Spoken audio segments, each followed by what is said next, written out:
and where the living entities appear within those layers is based on their affliction with the modes of nature. So one is very pure, or in the more in the mode of goodness, they're the higher planets. Then they come down to the middle planets, more passion, and they go down to the lower subterranean planets, where the more ignorance is there. So don't be proud of being a first-class citizen. All right?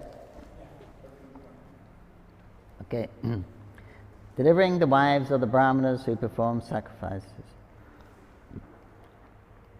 The morning passed, and the cowherd boys were very hungry because they had not eaten breakfast. They immediately approached Krishna and Balaram and said, "Dear Krishna and Balaram, you are both all-powerful. You can kill many, many demons. But today we are much afflicted with hunger, and this is disturbing us. Please, you arrange for something that will mitigate our hunger." Someone said, can you go to Krishna and ask for something material yesterday? So you see, the bridge buses, when they're in danger, they all run to Krishna. Krishna, help save us, please. Now these boys are hungry. The hunger is disturbing us. So they go to Krishna for everything. Whether they're hungry, whether they're in danger, they go to Krishna. But at the same time, they're very attentive to Krishna's happiness and Krishna's pleasure. They will lay down their lives for Krishna. But when there's danger, they also go to Krishna for protection. They're completely surrendered to Krishna. So you see, even the pure unalloyed devotees, which constitute the residents of the spiritual world, they ask Krishna for things. The boys, they want some food, they want something to eat. Krishna, we're hungry, we need something to eat. And I suppose their tiffins hadn't come out yet, because they leave in the morning and then later on they bring out so some of the other bridge buses bring out their tiffins. Sometimes they carry out, they have a stick with the cloth with the snacks in there. But anyway, they come out all those different songs, all those different foods that Bhaktivinoda sings in the Bhogarati song. That's for Krishna's snacks, Krishna's breakfast. Chapan, 56 items, hundreds. They make many, many varieties of foods for Krishna, and send them out keep sending them out to the forest. Mother Yasoda is very concerned that everyone stays very healthy and happy. But here they were hungry, right? By the Leela Shakti. So requested in this way by their friends, Lord Krishna and Balaram arranged to show compassion on certain wives of brahmanas who were performing sacrifices. These wives were great devotees of the Lord, and Krishna took this opportunity to bless them. He said, "My dear friends, you please go to the house of the brahmanas nearby. They are now engaged in performing Vedic sacrifices known as Agni Rasa, for they desire heavenly ascension to the heavenly planets. All of you, please go to them." Then Lord Krishna warned his friends, these brahmanas are not Vaishnavas. They cannot even chant our names, Krishna and Balaram. They are very busy in chanting the Vedic hymns, although the purpose of Vedic knowledge is to find me. But because they are not attracted by the names of Krishna and Balaram, you had better not ask them for anything in my name. Better ask for some charity in the name of Balaram. Charity is generally given to high-class brahmanas, but Krishna and Balaram did not appear in a Brahmin family. Balaram was known as the son of Vasudeva, a Kshatriya, and Krishna was known in Vrindavan as the son of Nanda Maharaj, who was a Vaishya. Neither belonged to the Brahmana community. And therefore, Krishna considered that the Brahmanas engaged in performing sacrifices might not be induced to give charity to a Kshatriya or Vaishya, but at least, if you utter the name of Balaram, they may prefer to give in charity to a Kshatriya rather than to me, because I am only a Vaishya. Thus being ordered by the Supreme Personality of Godhead, the boys went to the Brahmanas and began to ask for some charity. They approached them with folded hands and fell down on the ground to offer respect. O earthly gods, kindly hear us who are ordered by Lord Krishna and Balaram. We hope you know them both very well and we wish you all good fortune. Krishna and Balaram are tending cows nearby and we have accompanied them. We have come to ask for some food from you.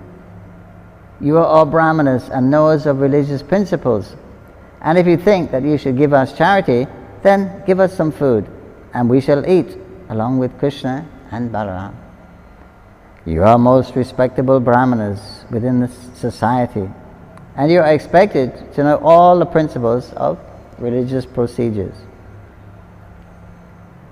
Although the boys were village boys, they were not expected to be learned in the Vedic principles of religious ritual.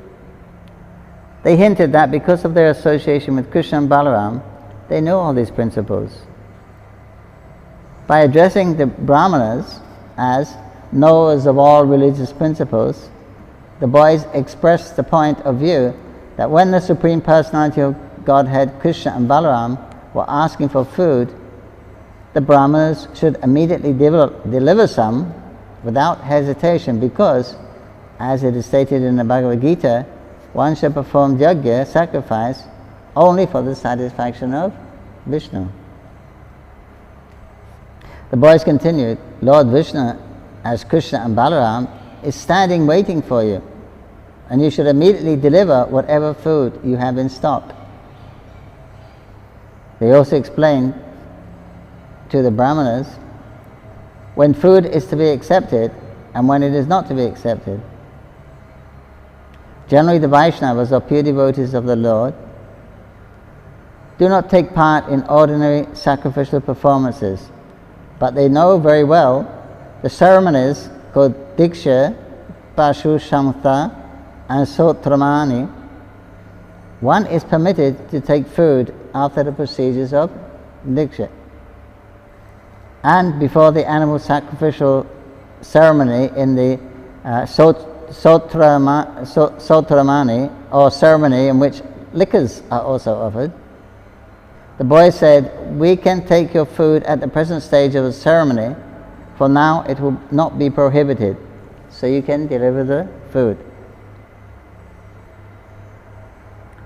Although the companions of Lord Krishna and Balaram were simple cowherd boys, they were in a position to dictate even to high-class Brahmanas engaged in the Vedic rituals of sacrifice.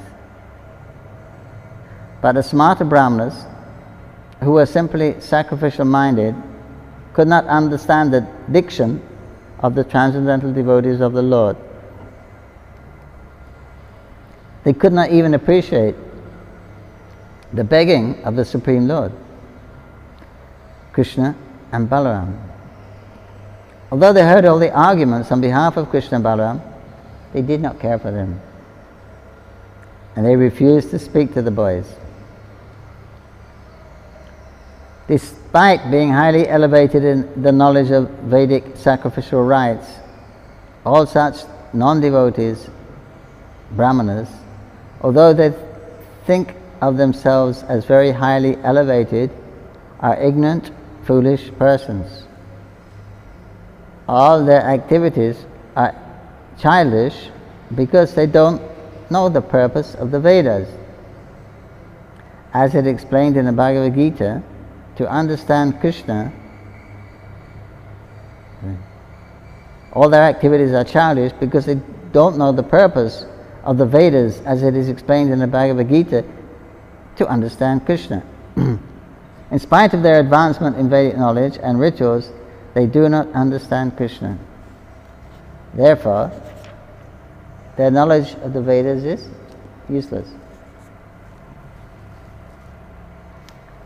Lord Chaitanya therefore gave his valuable opinion that although a person may not be born in a Brahmana family, if he knows Krishna, all the signs of Krishna consciousness, he is more than a Brahmana and he is quite fit to become a spiritual master. There are various details to be observed in the performance of sacrifices. They are known as desha, place, kala, time, pritag, dravya.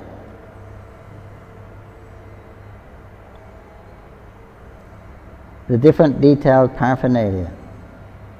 Mantra, hymns, tantra, spiritual evidences, agni, fire, ritvik, learned performers of sacrifices, devata,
Hare Krishna. Sorry, technical difficulties. So these various details observed in performing the sacrifice, all these are for satisfying Krishna. It is confirmed that he is directly the Supreme Personality of Godhead, the Absolute Truth, beyond the conception of or speculation of the material senses. He is present just like an ordinary human boy. But for persons who identify themselves with the body, it is very difficult to understand him. The Brahmanas were very interested in the comforts of this material body and in elevation to the higher planetary system residences called Shvagabhasha. And were therefore completely unable to understand the position of Krishna. When the boys saw that the Brahmanas would not reply to them, even with a simple yes or no, they became very much disappointed. They then returned to Lord Krishna and Balaram and explained everything that had happened. After hearing their statements, the Supreme Personality of Godhead smiled. He told them that they should not be sorry for being refused by the Brahmanas, because that is a way of begging. He convinced them that one who is engaged in collecting or begging should not think that he will be successful everywhere he goes. He may be unsuccessful in some places, but that should not be the cause for disappointment. Lord Krishna then asked all the boys to go again, but this time to the wives of those Brahmanas engaged in sacrifice. He also informed them that these wives were great devotees. They were always absorbed in thinking of us. Go there and ask for some food in my name and the name of Balaram. I'm sure they will deliver as much food as you desire. Carrying out Krishna's orders, the boys immediately went to the wives of the Brahmanas. They found the wives sitting inside a house. They were very beautifully decorated with ornaments. After offering them all respectful obeisances, the boys said, "Dear mothers, please accept our humble obeisances and hear our statement. May we inform you that Lord Krishna and Balaram are nearby. They have come here with the cows, and you may know also that we have come here under their instructions. All of us are very hungry. Therefore, we have come to you for some food. Please give us something to eat for Krishna and Balaram and ourselves." Immediately upon hearing this, the wives of the Brahmanas became anxious for Krishna and Balaram. These reactions were spontaneous. They did not have to be convinced of the importance of Krishna and Balaram. Immediately upon hearing their names, they became very eager to see them. Being advanced by thinking of Krishna constantly, they were performing the greatest form of mystic meditation. All the wives then became very busily engaged in filling up different pots with nice food.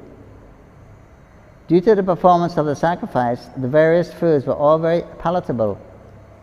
And after collecting a feast, they prepared to go to Krishna, their most beloved object, exactly in the way rivers flow to the sea. For a long time the wives had been eager to see Krishna. However, when they were preparing to leave home to go to see him, their husbands, fathers, sons and relatives asked them not to go, but the wives did not comply. When a devotee is called by the attraction of Krishna, he does not care for bodily ties. The women entered the forest of Vrindavan on the bank of the Jamuna, which was verdant with vegetation and newly grown vines and flowers. Within that forest they saw Krishna and Balaram engaged in tending the cows along with their very affectionate boyfriends. The Brahmana's wife saw Krishna with the blackest complexion, wearing a garment that glittered like gold. He wore a nice garland of forest flowers and a peacock feather on his head. He was also painted with the minerals found in Vrindavan, and he looked exactly like a dancing actor on the theatrical stage. They saw him resting one hand on the shoulder of his friend, and the other hand he was holding a blue lotus. His ears were decorated with lilies. He wore marks of tilak, and he was smiling charmingly. With their very eyes, the wives of the Brahmas saw the Supreme Personality of Godhead, of whom they had heard so much, who was so dear to them, and in whom their minds were always absorbed. Now they saw him eye to eye and face to face, and Krishna entered within their hearts through their eyes. Within themselves they began to embrace Krishna to their heart's content, and the distress of separation was mitigated immediately. They were just like great sages who, by their advancement of knowledge, merge into the existence of the Supreme. As a super soul living in everyone's hearts, Lord Krishna could understand their minds. They had come to him despite all the protests of their relatives, fathers, husbands and brothers. And despite all the duties of household affairs, they came just to see him, who was their life and soul. They were exactly following Krishna's instructions in the Bhagavad Gita. One should surrender unto him, giving up all varieties of occupational and religious duties. He therefore began to speak to them, smiling very magnificently. It should be noted in this connection that when Krishna had entered the wives' hearts, and when they embraced him and felt transcendental bliss of being merged with him, The Supreme Lord did not lose his identity, nor did the individual wives lose theirs. The individuality of both the Lord and the wives remained, yet they felt oneness in existence. When a lover submits to his lover without any pinch of personal consideration, that is called oneness. Lord Chaitanya has taught us his feeling of oneness in his Shishashtaka. Krishna may act freely, doing whatever he likes, but a devotee should always be in oneness or in agreement with his desire. That oneness was exhibited by the wives of the Brahmanas in their love for Krishna. Krishna welcomed them with the following words: "My dear wives of the Brahmanas, you are all very fortunate and are welcome here. Please let me know what I can do for you. Your coming here to see me, neglecting all the restrictions and hindrances of relatives, fathers, brothers and husbands, is completely befitting. One who does this actually knows his self-interest, because rendering transcendental loving service unto me without motive or restriction is actually auspicious for the living entities."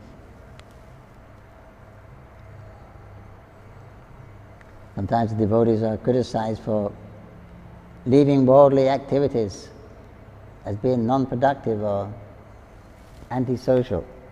But actually this is the perfection of life is not to be materially successful. The perfection of life is to reawaken one's dormant love for Krishna. So if one has a natural attraction like the wives of the Brahmanas, they're very, very fortunate souls indeed. Lord Krishna here confirms that the conditioned soul can reach the highest perfection stage by surrendering to him. One must give up all other responsibilities. This complete surrender under the Supreme Personality of Godhead is the most auspicious path for the conditioned soul, because the Supreme Lord is the supreme objective of love. Everyone is loving his self according to the advancement of his knowledge. Ultimately, when a person comes to understand that his self is a spirit soul, and that spirit soul is nothing but a part and parcel of the Supreme Lord, he recognizes the Supreme Lord as the ultimate goal of love, and then surrenders unto him. This surrender is considered auspicious for the conditioned soul. Our life, property, home, wife, children, house, country, society, and all paraphernalia, which are very dear to us, are expansions of the Supreme Personality of Godhead. He is the central object of love because he gives us all bliss, expanding himself into so many ways according to our different situations, namely bodily, mental, or spiritual. So according to one's realization, one will seek happiness in that area. So if one's identifying himself with the body, then sense satisfaction is the most important thing, most dear to you. Because the body is very dear to you, then the body's happiness or sense gratification is the most dear thing. When one understands the soul himself, some self-realization, then the soul becomes most dear. So then he can give up that attraction to the pursuit of sensual happiness for the body, because it's an actual higher taste in the experience in the soul. And when one realizes relationship with Krishna, then in that taste of pure devotion to Krishna, one can even give up the happiness of Brahman, of realizing oneself as Brahman. So the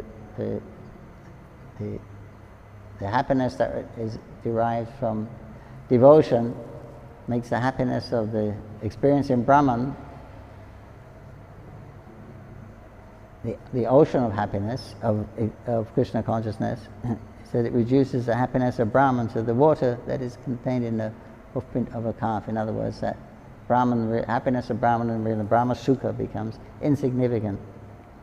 compared with the different flavors of the rasa, the happiness that comes in so many different ways. You experience it in so many different ways in your relationship, in a personal relationship with the Supreme Lord.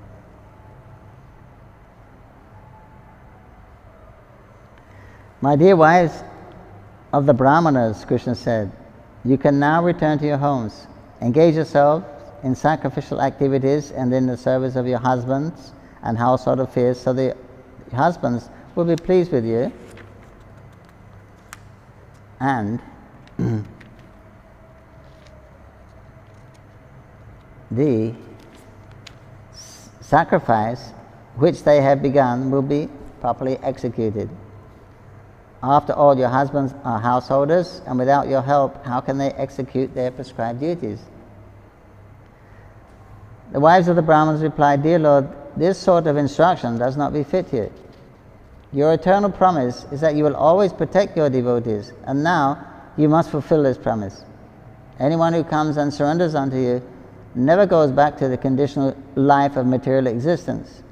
We expect that you will now fulfill your promise. We have surrendered unto your lotus feet, which are covered by tulsi leaves. So we have no desire to give up the shelter of the lotus feet and return to the company of our so-called relatives, friends, and society. And what shall we do if we return home? Our brothers, husbands, fathers, sons, mothers, and friends will no longer accept us at home because we have already left them all. Therefore, we have no shelter to return to. Please, therefore, do not ask us to return home, but arrange for our stay under your lotus feet, so we can eternally live under your protection. The Supreme Personality of Godhead replied, My dear wives of the Brahmanas, rest assured that your husbands will not neglect you on your return, nor will your brothers, sons, or fathers refuse to accept you, because you are my pure devotees. Not only your relatives, but also people in general, as well as the demigods, will be satisfied with you. Krishna is situated as a super soul in everyone's heart. So if someone becomes a pure devotee of Lord Krishna, he immediately becomes pleasing to everyone. The pure devotee of the Lord Krishna is never inimical to anyone, nor can any sane person be an enemy of a pure devotee. Transcendental love for me does not depend on any bodily connection, Krishna said. But anyone whose mind is always absorbed in me will surely very soon come to me, for he is my eternal associate, for my eternal association.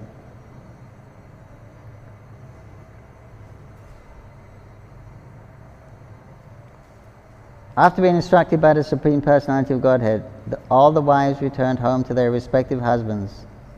Pleased to see their wives back home, the Brahmanas sat together with them and executed the performances of sacrifices as enjoined in the Shastras. According to the Vedic principles, religious rituals must be executed by the husband and wife together. When the Brahmanas' wives returned, the sacrifice was duly and nicely executed. One of the Brahmanas' wives, however, who had been forcibly checked from going to see Krishna, began to remember him as she heard of his bodily features. Being completely absorbed in his thought, she gave up her material body, conditioned by the laws of nature. Hare Krishna, Krishna Krishna, Hare Hare, Hare Rama, Rama Rama, Hare Hare. Thus ends tonight's reading of Krishna Book, chapter 23, in the delivering the wives of the Brahmanas who perform sacrifices, which will be story we can continue tomorrow by His grace, Jananivas Das. Thank you very much for watching. Hare Krishna. Jai. Gopal Krishna ki Jai. Sri Prabhupada ki Jai. Gaur Bhakta Vrinda ki Jai. Jai Gaur Premanandi. Hare Hare Gaur. Hare Krishna.